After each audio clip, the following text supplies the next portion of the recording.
Ignition sequence on. 6, 5, 4, 3, 2, 1, 0. All engine running.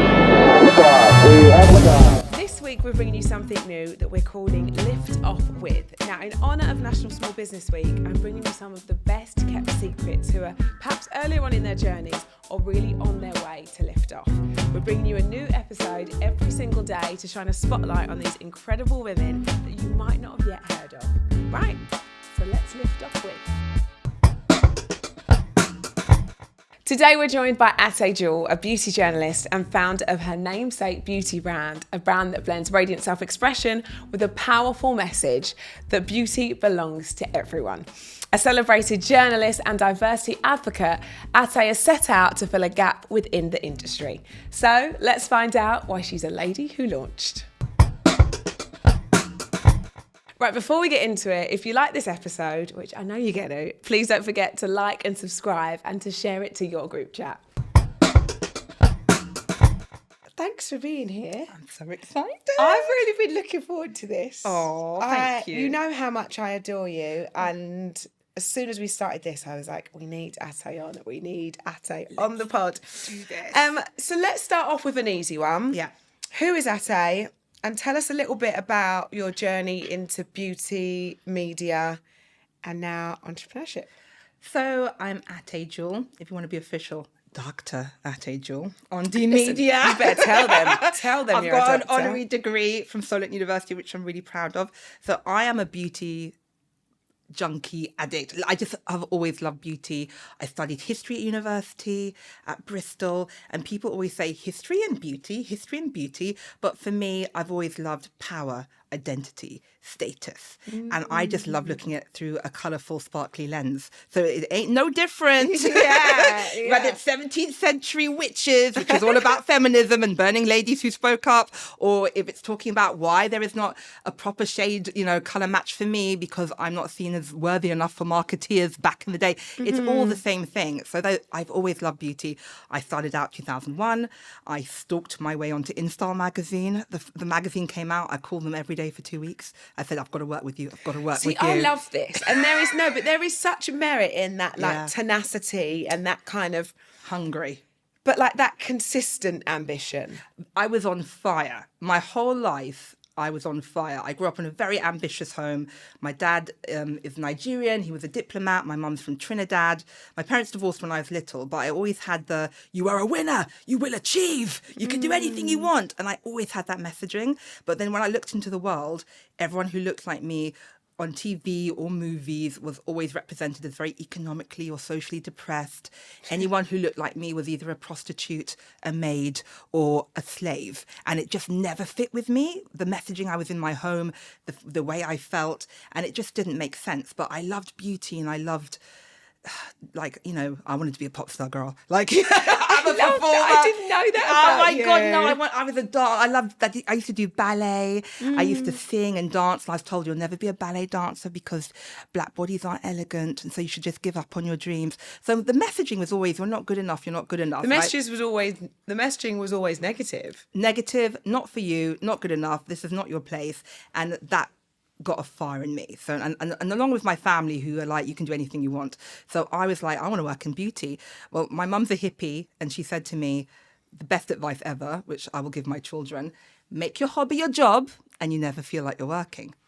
And I was like, Preach. I was like, I can bang out a history essay and I love beauty. Is that a job? Yes, it is. It's called beauty writing. So that's how I got into beauty. Oh my gosh, it's so... Is that good advice? That's so brilliant. And how incredible to have... And that's something that I really hope that my children get from me. But having that real positive messaging under your roof is so powerful. And I think, it could also sometimes be quite... There's a pressure because you're a winner. A pressure of And I've been told I am a expectation. winner, and managing expectations that actually winners fail too. Failing's okay. It's part of it. And knowing that's part of it. But what a beautiful home environment that you were raised in. Your place is anywhere you want it to be. That was what I was. And I was like, you know what, 2001, the beauty industry was very different. I was always the black one. I was only the only one in the room. It was a time where everyone was kind of a size 6 from Hertfordshire and called Charlotte. And that was the beauty industry. And I was like, I'm coming. So I was really lucky to have people who championed me, who believed in me. I went to work at InStyle. Then I went to Vogue House at Tatler. I was there for a year. And then I went freelance at 23, 24, because I knew deep down I would never be a beauty director because my face and body didn't fit. Wow. I just knew it. And I was like, I ain't going to be nobody's mammy. I'm not. And I was like, and I twirled into freelance because it was just unwritten Because you rules. didn't fit the mold? Yeah. Would you have felt different if that wasn't? I would apply for things and I'd always get the number 2. I'd be doing the role and it'd be given to someone else who had no experience. And they're like, oh, but it's her time. It's her, you just understood that I wasn't going to ever be front of house face of a magazine. There's understanding, but there's also accepting. And you don't seem the I didn't type accept of it. girly to accept. So I went freelance and worked really, really hard. And I wrote for everybody left, right. So The Telegraph, Daily Mail, Well, that's where we Observer, met. exactly. Grazia, Marie Claire, InStyle. I wrote for everybody. Like I wrote for Artie, I wrote for Men's Health, Women's Health, Wonderland. And I did that to prove that it's not me, it's you. So like my mum always told me as well, like, you shame people through excellence. So you have to make it so ridiculous not to hire you. It's like, I'm sorry, Beyonce, I don't think you're a good singer-dancer. Really? Really? Yeah. You want Sharon from Accounts to do that headline act and not Beyonce? You're ridiculous. So I was like the Beyonce of beauty and I wanted to be excellent. That was your And MO. I did it outside looking in. I saw a meme the other day that says, when someone says you can't do something, do it twice and take pictures. Yeah. And I kind of laughed that. That's been my you. that's been my mantra. That's you. That's been my mantra. It was tough. It was tough. So, there's been highs and lows and, opportunities that perhaps that you weren't dealt because of not fitting the mould. However, you have been your own champion, as well as having people that believe in you. You've been your own champion. And you've had this sort of incredibly rich career as a journalist and beauty expert.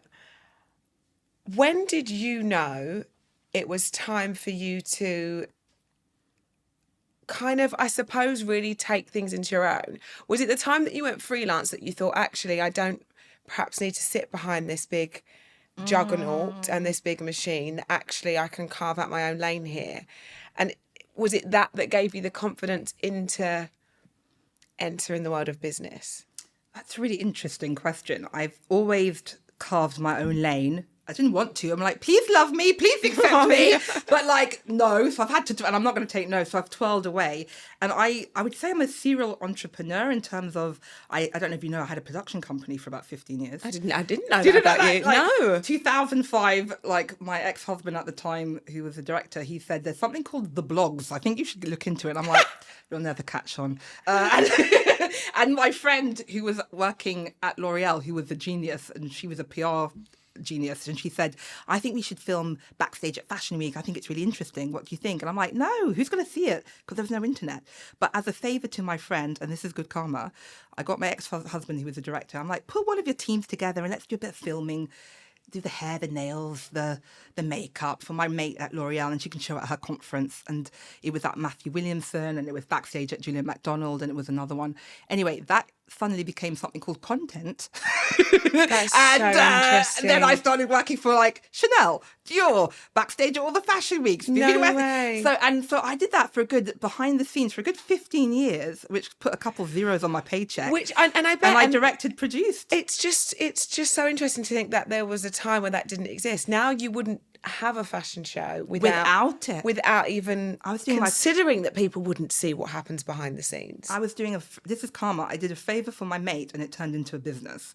And so I rode that wave, and I had a production company. We did shorts, we did this, we did that. And, I directed, I produced, I ran edits. And that was a good 15 years, as well as being a beauty journalist and being editorial with also the technical side. I learned so much. But so that was like my second side hustle. So A 15-year business. A 15-year business was your second side it was. hustle. I could do that. So to launch into my own beauty brand was a third side hustle, but also I had the confidence that I can do anything I set my mind to. Because you can trust yourself because you've been there and done that before. Yeah, I could make, like, I've never directed or produced, but suddenly I'm in, like, Milan at Max Mara backstage, and it's, I'm doing, like, I'm with Cheryl Cole back, doing the behind the scenes of Elnet. I did all that commercials and the gold one, and, like, it was just fun and just doing stuff I love. So I've always wanted to be a beauty entrepreneur. I've always wanted my own range. I am in love with makeup. I am in love with the way it makes you feel. You are. The magic. And as women, we often say that, and this is a female podcast, and by default, a lot of the businesses women have built have been based around beauty, right? But when I think of somebody that I know who loves beauty, I don't think anyone would come to my mind faster than you. And it's not just the like love of it; it's the like detailed knowledge and expertise you have is so. I mean, I just want to be a sponge. If you tell me to buy something, best believe I bought 2 of those. Oh, thank you. No, genuinely. You know that. I'm always like, what do you think about this? Or what? When we're on This Morning and you do the items. Yes. And I'm like, you're like, take that one because you're going to like that. I'm like putting it all in my bag. Literally, that is my skill set. Do you know what I mean? Like, I'm a geek. I love the science. People they really look down on beauty, but beauty is culture, beauty is politics, beauty is everything that I'm interested in, but just more sparkly and fabulous. So we can talk about ingredients. I talk to chemists all day. Let's talk about business. I speak to business people all day. Let's talk about artistry. I can speak to artists all day. Let's talk about pigments. Everything that is interesting in the world is in the beauty industry. Yeah. But people are just, I think, because of misogyny, and just being a bit ignorant, they don't see, they think it's about the male gaze, and it's about being an artist and tapping into your spirit, and it's about the invisible and feeling magical and playing and nature. Because I think for me, I like to grab colours and smear them in a palette, and that is my love letter to the world, to nature. We are nature. No culture or, civilization in the history of the world has not worshipped, loved, or projected power through the medium of makeup. So can we not talk about why is that trivial? I mean, I don't know. I don't want you to drop my mic. But I'm like, ready. That was a mic drop moment. Yeah, I'm like, how is this trivial? It's not about someone fancying you speak such truth. So with all of that being said, tell me how you got your own product range off the ground, because we've spoken about this on and off, and I know and I appreciate just how hard it is. So tell me how long in the making, I want to know the whole story. So Ateh Jewel Beauty, it's something I've always wanted to do, but I had to battle imposter syndrome. I had to battle years of people saying this is not for you, this is not your lane. Black Lives Matter 2020, we all thought the world was ending, and that was can I swear on this? You can go. I was like, fuck it. If we're all going to die, I'm going to go out swinging, being me. And I was like, blaze of glory. Literally, my life changed. I was more outspoken. I talk about politics. I was talking about all the racism I've had in the industry. And there's all the things we would probably have conversations behind closed doors. Yeah. People were having in public. You sort of really, and I saw that in you, but I bloody loved it though. Yeah. You sort of entered your fuck it era. I entered my fuck it era. Yeah. And I was like, you know what? If we're all going to die, I'm going to just be me, and I want to do what I want to do. And I started researching the brand, and I always had ideas. I always thought maybe this isn't for me. And then it was so difficult. I can't tell you. I'd go to factories and they were like, well, it's not really worth the R&D for deeper skin tones. They'd say that to my face. They'd be like, well, why don't you just pick something off the shelf, and then if it sells, then we'll actually invest some chemist time with you. Prove your worth, and then Prove your worth. And I was like, well, the point is, I've been in this industry 24 years. I haven't got a foundation or a blush or stuff that I'm in love with. It's really, really good, but it's wrong. And I say it's like a bad boyfriend. The makeup that is on the industry now is amazing. There's some incredible things, but I'm a geek and I can see the gaps in the market. And it's like having a boyfriend who you think is amazing until you get treated right. Do you know what I mean? And then By the right person. And then you're like, you thought he was amazing. You thought he was, and then you get a good And then boyfriend. this guy's come and swooped you off. And your you're feet. like, what the hell was that? Yeah, and yeah, I feel yeah. like that with a lot of foundations. It's just what we're used to. Yeah. And, you know, I would speak to chemists, and I don't know if you know this, they put white in the base of most foundations, even for your skin, my skin, everybody's skin. With blushes, they put white in the base, they put fillers.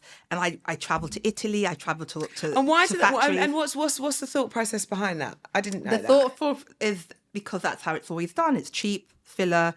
If it ain't broke, don't fix it. I spoke to so many chemists who said, darling, we've been doing this 30 years. That's how it's done.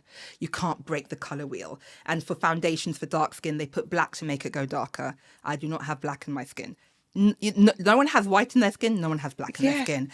And because I love art, I'm like looking at medieval painters. How do they make these colors? Blah, blah, blah, blah. No artist would ever put black in something because it deadens it. They'd mix it with like purples or blues or different things.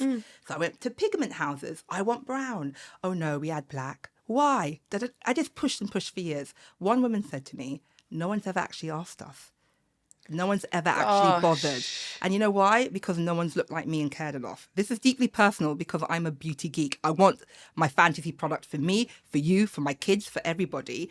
And a lot of the time it's just people who are just, I call it the bad photocopier. This is how it's been done forever. And we keep on photocopying the bad photocopy until someone says, sorry, what's the original? What was the thought behind that? And no one has the answer because no one cares enough to do it. To push. And I pushed. It took 5 years before even getting any hedgewear. I went and bought pigments and I was mixing them in. I was like Hogwarts in my house. I was mixing potions. I was mixing pigments, teaching chemists how to do things. I kissed a lot of frogs. A lot of people helped me. A lot of people couldn't do it, wouldn't do it. And then I did a podcast with Trini Woodall, who is my fairy godmother. She's amazing. And we did a podcast and I was saying, I'm developing this blush and foundation and it's so hard. No factories want to work with me and blah, blah, blah, blah. And I said this story about blush, which when I was 15, I went to a beauty counter and I saved up all my money and I went to this very fancy department store, I won't say where, and I said, can I please have a pink blush? And the lady went, black girls don't blush and black girls don't wear pink. Why don't you go to the back of the beauty hall? Maybe Fashion Fair has something for you. And then she sprayed the counter and she wiped it as if I was dirty and told me to leave. And it broke my heart. That is horrific. And that's how I've always felt. It's been like a pleasure and a prison, the beauty industry, where you feel you're so welcome, but also there's like, not for you, not for you. Yeah. And I did this Instagram live with Trini. It's like that same sort of gym mentality, Yeah. isn't it? You know, when you feel like you're not welcome because everybody knows what they're doing and it's all very intimidating and everyone's got abs and you want it, like it's that same sort of culture where a beauty hall, it can be that intimidating place to be, where it's like, not for you, not for you. Yeah. So I felt really upset about that. And anyway, I was telling the story. It broke something in me spiritually. I was telling Trini this story and she was like, I won't say what she was. Well, I love her. I can only imagine. She used a C word on my Instagram live, which made me love her a little bit more. And anyway, she's amazing. Gave me a number to her factory. Off we go. She is the definition of women supporting women. She is so bloody brilliant. She is so kind. Yeah. And I went to her factory in Italy. Surprise, surprise, it was the first factory run by a woman. The whole chemistry team were women. They're the first person to be like, we don't know what you're talking about, but we'll give it a go. Surprise, surprise. Hallelujah. They cracked it. And so, do you know what? If anyone would have the keys to that factory, it'd be Trini. And I kind of love that. And to share and not to gatekeep and to be kind. And so I think the world has changed where there can only be one. And I think now it's like, let's all hold hands together and do this together. in harmony. Exactly that. Absolutely that. There doesn't need to be, I always call it that British mentality whereby we just tend to gatekeep. Yeah. Because if I give it to you, it might take off of my plate. And literally, that's not how life is. That was one of the reasons for this podcast. Like, I love connecting women sharing together and everyone being generous with their time and their knowledge and their little black book. Literally. I think it's like old world thinking is Hunger Games. There can be only one. Like, let's scratch each other's eyes out. And I think new world, which is why I'm so proud of you. And I'm so honored to be here. It's like, let's hold hands and rise together. Especially being a black woman in this world. There can only be one black girl. Do you know what I mean? Like my cousins used to model back in the day, and they'd go to agencies and they'd be told, "Oh, we've got a black girl." Yeah. And they'd be like, "Okay, thank you." And Well, it's so funny. I would know. Crazy. I would know when I got to an audition when I was younger, like because I Yeah. used to audition as a kid, and I used to do musical theatre and so on and so forth. It would be the same girl that was my competition. And so you have side eye for her. And then I was in a show called Whistle Down the Wind in West End, and I played a part called Curly, and it was always by a mixed race child. Yeah. But it was on my team. My character was either played by a boy or by a girl, when everyone else kind of had their roles, and that was how it should look. But it was just like, it's a mixed race child. Yeah, literally. That's it. And I knew my competition, but sometimes my competition was also a male. It's crazy. Because that's just, there was a space for one. Literally, just one. Yeah, which is wild. Which is wild. And do you know what I feel? I mean, we're digressing, but part of me, for my children, I feel so grateful that obviously we know there's still a lot to do, and there's always going to be a level of unconscious bias, but I really think that dial has changed and is turning. And I think I spoke to the girls from 5 Times More, and where they were saying that actually from 2020, and it was obviously because of the tragedy of George Floyd. He changed the world. But he changed the world. And obviously for all of the wrong reasons. Yeah.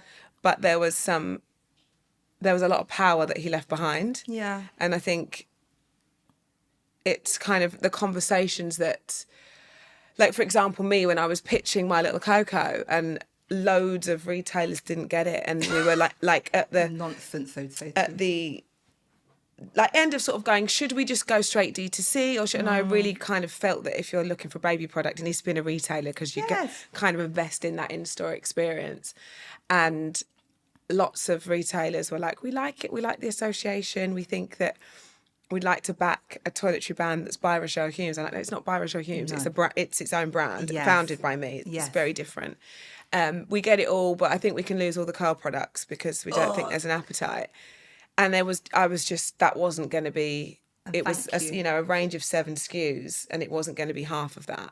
And that was that. And I was very, very firm on that. However, if I was having that conversation in 2020, like at the end of the year, they would have all bitten my hand off for it. And those retailers have since, which is so interesting, because it's the like same people that I had a conversation with 2 years before. The things I would say, I was fundraising in actually 2022, and I was speaking to so many investment bankers, so many powerful people, all, and what is really shocking, I work in beauty where everyone is a boss bitch and they're all like fabulous, and it's a lot of women focused. And then I'm like, oh my God, when you actually go outside and the keys to the kingdom and the gatekeepers, they're still middle-aged men who have to give you a pat on the head and a check, and then you can go do your dream.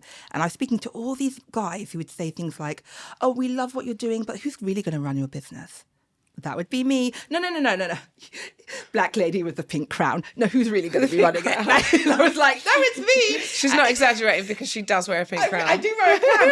And they'd say things like, we'd feel more comfortable if there was a CFO. And I was like, a CFO or a penis? And they just did not like me. And the things they said to me were wild. They'd be like, do black people actually have money to buy at a luxury price point? These were questions in like huge meetings.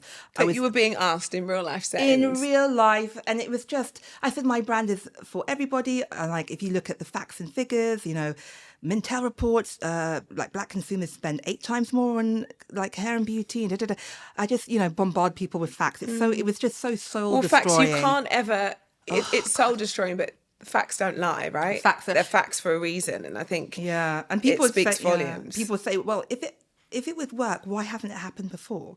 And I said, well, why have women only had the vote for 100 years? It's the same thing.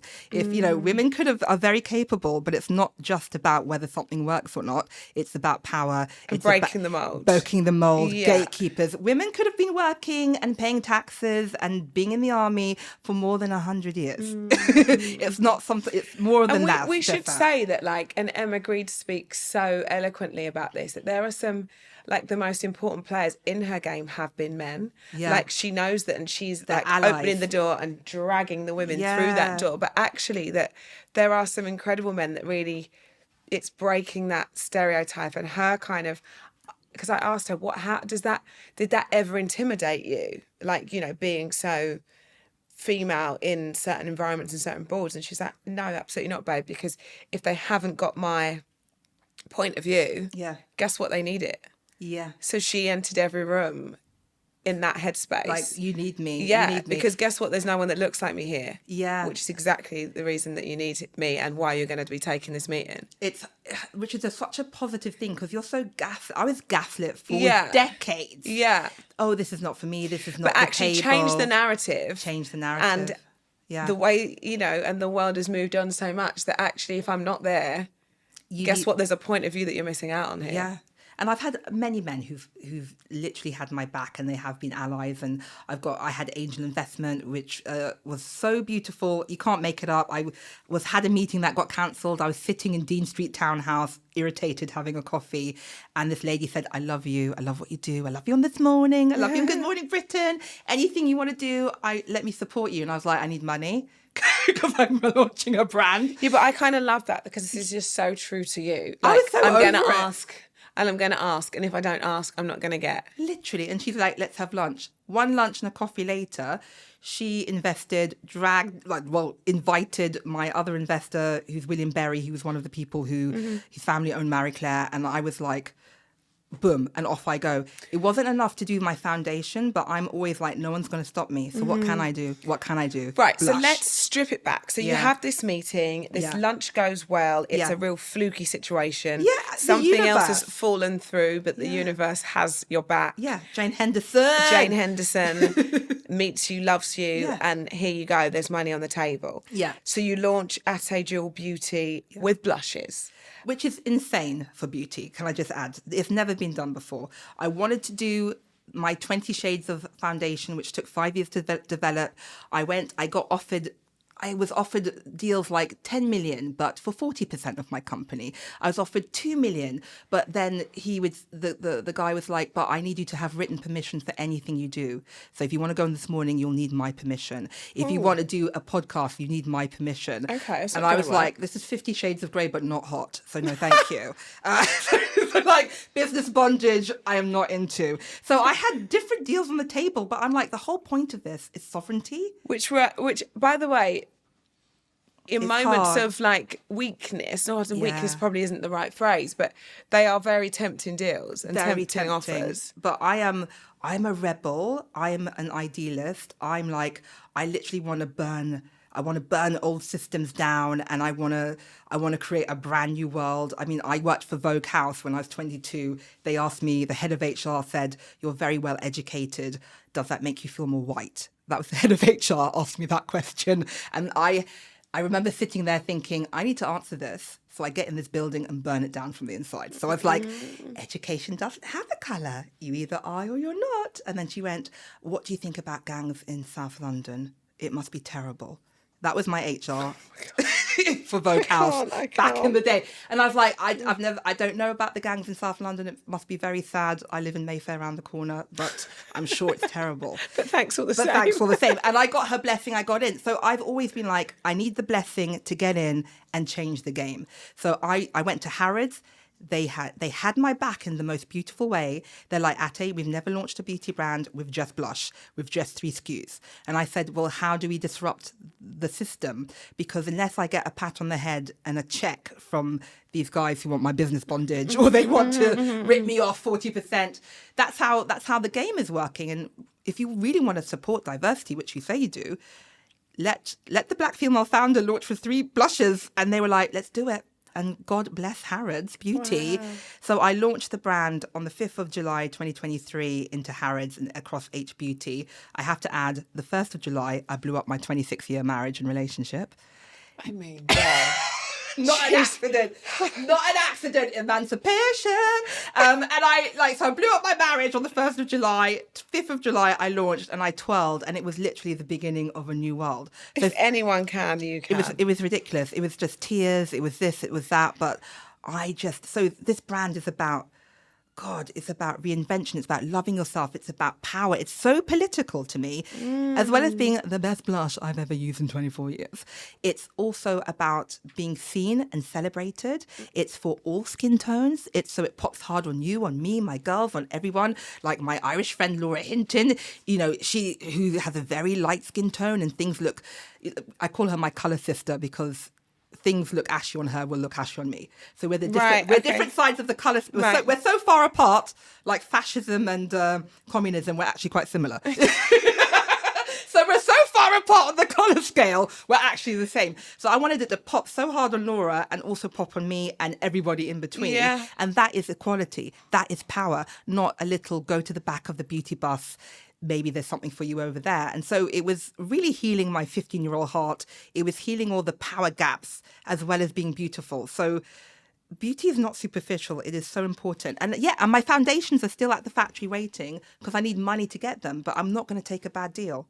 So that's what position you're in now. So you're still in Harrods? I'm in Harrods, I'm in Debenhams, I'm in Beauty Edit Mayfair, I'm on a line as well with my own website, and I've just got them on Nubian Skin, handpicked Ateh Hussein. If you haven't spoken to her, you need to speak to her. She founded Nubian Skin. Yes, no, I know exactly who she is. She's on our list. Is she? She's on our Ateh hit Hussein, list. MBE, put respect on her name. I love her.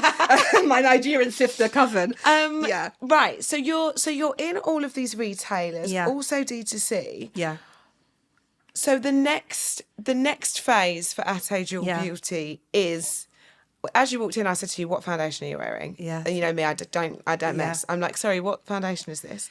It's yours. And can I just say something? I don't know if I've told you this. Have I told you this? No. What? I made a colour for you called Rochelle. Are you colour matched. joking? Yeah, I colour matched it. I'll send you a little sample. What the hell? Because I've got 20 shades and I colour match them to people I love and respect. Because Are you joking? yeah, me? I'm going to I could send it cry. to you. I've got Alison and I got you. Oh my gosh. Wow. Because my gosh. yeah, I've got Rochelle and it's still colour, and I've got my baby girls. I've got Ola and Adana because. That is so nice. Yeah. Wow. I spoke to a chemist who said he'd been making foundations for dark skin for 30 years for all the big brands. I will call him Keith. He's not called Keith. And Okay. Keith gave me the gift of truth. He said, Ateh, for 30 years, I was told to make colours for skin tones which were deeper based on colours that I think look nice on the shelf. What, visually, like in a glass bottle? Yeah. And I said, thank you for that because it makes sense. So all those weird terracotta colours, all those orangey muddy colours that make no sense, Keith thought they looked nice. So it blew my mind and it makes so much sense. So with my brand, I want you to walk into a beauty hall and not see what Keith thinks looks beautiful, but I want you to see reflections of yourself. Yeah. So that's why I want to be like, there's a Rochelle shade, there is an Alison shade, there's a Gary plastic boy shade. I wish you bought that with you. Oh, I'm gonna, yeah. We I'm need gonna, to test it. Got to test it. Oh my gosh, we need to do it's this. real people, real skin, not reflections of other people's. And you know, Idea of. and you know, we've been in this industry for a long time, and you know, we are constantly battling who we are and people's projections of who we are, or who we think we are, and for me, that's just in makeup form what I've always dealt with socially. But this is what's like, I just don't think... People don't, I Like think about the way this. that you bring like politics and history, like it's so true. Like everything, like this is your DNA. It's All my of this is your DNA. So these foundations, they need to happen. You've got 20 shades. 20 shades. And I'm talking everybody is invited to the party. They are shades based on the people I love. So my South Asian friends, my Middle Eastern friends, I've got shades which are like, I have shades which are really light, which people basically, their undertones are always ashy or they're too pink or they're not, or they're too yellow. Yes. And it's about undertones and understanding that like my girls are mixed and they're twins and their shades are completely different. We always grew up, you know, I've always been chestnut. Yeah. I've been chestnut forever, and then there's always espresso, and espresso is this colour that just falls off the edge of the world. Yeah. There's 3 people in the world that are this matte, ridiculous, dead colour, and I'm like, you know what, my colours, I'm not the end of the rainbow. There's like 4 more colours, and there's different undertones within the darker colours. You have to understand there's a blue undertone for that kind of espresso-y colour. There's like a purpley, there's a this, a that. Yeah. I want to be seen. Yes. Literally, see me, bitches. And you want your skin... want your skin to look like skin. I think that's what's Yeah. really important And when to it comes glow. to where are we now? Because what are we waiting for between push and go on the world seeing those foundations? We're talking, Money. we're at next round of investment.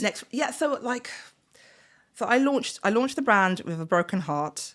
I feel I've really underachieved, but we have won 6 awards. We've won 6 awards. You've definitely We've been in like Vogue Beauty. We've been nominated for Vogue Beauty Award. We've been on Marie Claire. We've been on red carpets. Daniel Martin, Katie Jane Hughes. Like so many people and celebrities love it and been using it. But I do feel my heart has been broken while launching the brand, which was unfortunate. But I still think it's been amazing. The foundation. It's just money. It's always that thing of money. The thing is with foundation, you can't. And I've been trying to hack the system. Foundation is one of those things where it's not like a candle. Oh, Ateh, everyone wants to support you. Buy a candle, pre-order. Foundation is so different. You have to feel it. It's very personal. Touch it. It's like And also the markets I'm talking to have been so disillusioned and so underserved. And there's such a lack of trust. So like, how do I do sampling? Do I do... It's like cat and mouse, you know what I mean? Yeah.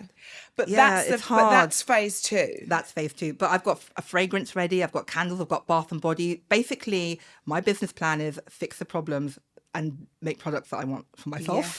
Yeah. But we say this a lot. The best brands, the best businesses are born out of something that feels like it's self-indulgent. It feels that way, but if it's self-indulgent to you and it's a need for you, guess what? It's going to be a need for someone else. For lots of other people. Fixing my broken beauty heart. That is what I do. Yeah. But I think, we've seen that every single step along the way, which I think is so, so special and so authentic to you. I want to do something that we are calling Set the Table. Yes. And my lovely life coach, Dior, who we love, and you have met. I spent a weekend in Berlin with her. She's fabulous, isn't she? She's amazing. Soho House, She's amazing. We talk about designing your future self. Oh, I love this. So what I want to ask you is, how are you setting the table for your next chapter, and what is next for Ateh Jewel, the brand, but also for you? For Ateh Jewel, the brand, I want to deliver and launch the foundation because that is the beating heart. Yes. And it's so important to me. I want it not just for myself, but for everybody. And I want it as I want it on shelf, but in a way which is empowered and not compromising in any single way. And to really help people feel seen and fabulous. I also want to... I am someone who wants to change the world. I know it sounds really naff. Really? We didn't get that No. one. And I have a foundation, an education foundation I launched called Dr. Ateh Jewel Education Foundation. And I don't shout about it enough because I feel a bit shy, but I launched it in 2021 and I've raised over £160,000 from my beauty friends like P&G, Aveda, Space NK donated, Little Light PR, Stewart's Foundation, Cantu, Irene Moore. A lot of people, my beauty fam, have donated money, and I'm putting Black and mixed heritage students through higher education at Oxford University. I've got a scholarship, also at UAL, because I had so much trouble with chemists and all these people saying that's not how it's done, dear. I'm sponsored for the past 3 years with P&G this cosmetic science course, and so I'm pumping out Black and mixed heritage chemists, and it's working. I went to Neal's Yard Remedy the other day for a factory visit for a press launch, and there was a girl there who went, "I'm one of your scholars." And I burst into tears. I bet you did. It's working. So it's just like, diversity. Why do you not shout about this? Because I just feel like it's like, you know what? It's naff. I need to shout about it to get more money to put more people through university. Yes, you do. But also I don't want to be like, I've got an education. But I do need to shout about it because it's good works. I want to do good works. Like I've got 13-year-old twin daughters. I'm like, you can be whoever you want. You can do whoever you want. But you know what? Love and pass it on. That is the only reason we're here. Be of service. How are you going to be of service? So my brand, there's so many things I want to do. I want my brand to explode. I want to do more podcasts. I want a book. I want a TV show. I want to, I want my Downton Abbey Cotswolds estate. I want so many fun things, but I want things to be better for everybody. I want to leave the world a little bit tidier than how I left it. I'm 47 now. I'm middle-aged. it's, I just do not want to waste any more time. I really feel I wasted so much time in a bad relationship, being gaslit by the world, gaslighting myself, and I'm literally twirling into a new era of like, I have no time to waste. Let's sprinkle some fucking glitter on this shit. Oh, I just love it. I love it so much. And I love it when you sort of, the way that you talk about exiting a marriage that was toxic and bad for you. I just love the way loved that him. No, I know, but it was I grew out that. Yeah, and it was then what was a bad relationship for you. Yeah. But I love your outlook is that you're twirling into something I'm twirling, love and release. You know what? It was I was 19 when we met, and I was 19 to 45. And that changes. I married my first boyfriend. I was a different person. The world was a different person, and the more empowered and the more authentic myself, the less that relationship fit, and which I think happens to lots of people. Yeah, and sometimes you just have to love yourself a little bit more. Exactly that. No, honestly, I couldn't agree with you more. Before we go, because I've absolutely loved this. You're just amazing. Honestly the biggest ray of sunlight ever. I want to know how you spend your lunch hour. Every episode, I ask my guests. Yeah. Because it's that time of day that we should all take. Sometimes we don't take it. Yeah. Because we're working through it, or however that looks. Yeah. But how do you spend your lunch hour? Where do you go? What are you eating? Or are you at the office? How does it look to you? Because I'm freelance and I bounce around in my day. I mean, I've got the ADHDs. I just got diagnosed last month. No shit. Surprise, surprise. I hate routine. I've always bounced around. I've had a very toxic relationship with food. I was 11 stone bigger in my marriage. I gave myself type 2 diabetes. Food was emotional comfort. So I guess now I'm relearning that food is love and healing and all the rest of it. And I'm eating protein. I'm also on the Zempic. I gave myself type 2 diabetes and it's actually reversing it. And I'm getting a more loving relationship with food. I'm a child of the 80s, so I grew up lunches for wimps, you work through. And working in magazine world, when I did, it was like, oh, that's cute. You want to have a lunch break? Ha, ha, ha, ha. So it was a different world. I can so appreciate I watched that. The Devil's Wear Prada was a documentary and we all thought that bitch was lazy and you work harder. Literally.